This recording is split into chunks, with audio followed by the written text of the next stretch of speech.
Hi friends! Today we're going to read the story called The Forgiving Prince on page 76 from the Jesus Storybook Bible. So if you have yours, go and get it and we'll read together. All right.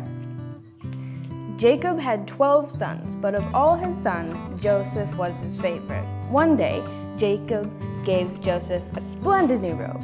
It was beautiful and rich with all the colors of the rainbow. But it made Joseph's brothers jealous. They wanted rich rainbow robes too. Then, to make matters worse, Joseph kept on having these special dreams. I dreamed I was the greatest, I was king, Joseph told his brothers, and you all bowed down to me. I'm sure you know, even if Joseph didn't, that telling your brothers things like that isn't a very good idea. Joseph's brothers hated him even more. They wanted to kill Joseph and his dreams. And one day, that's exactly what they tried to do. They tore Joseph's robe off of him and sold it to slave traders for 20 pieces of silver. The traders took Joseph to Egypt and made him into a slave. The brothers went home and lied to their father, telling him that Joseph was dead.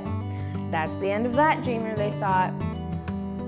But they were wrong. God had a magnificent dream for Joseph's life, and even when it looked like everything had gone wrong, God would use it all to help make the dream come true. God would use everything that was happening to Joseph to do something good. Meanwhile, though, things were not looking good for Joseph in Egypt. It was far from home and from his dad. Then he got blamed for something he didn't do. And even though he'd done nothing wrong, he was punished and thrown in jail. But God had not left Joseph. One night, Pharaoh, the king of Egypt, had a scary dream about thin cows gobbling up fat cows.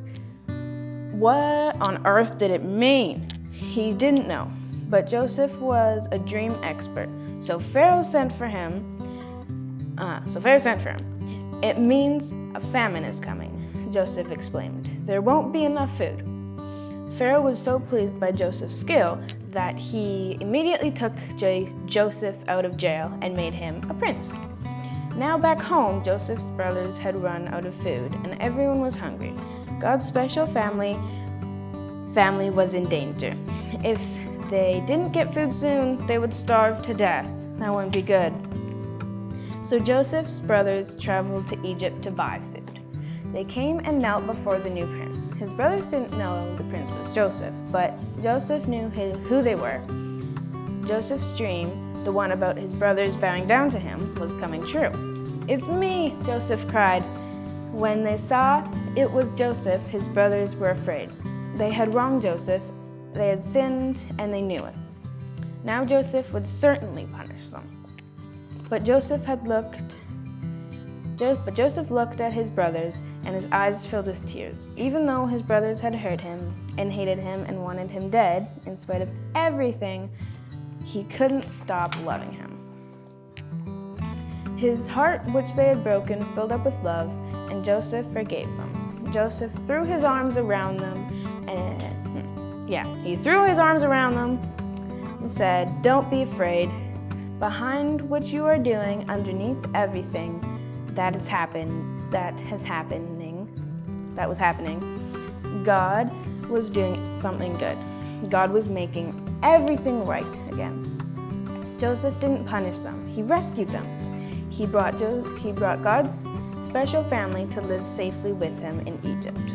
One day, God would send another prince, a young prince whose heart would break. Like Joseph, he would leave his home and his father.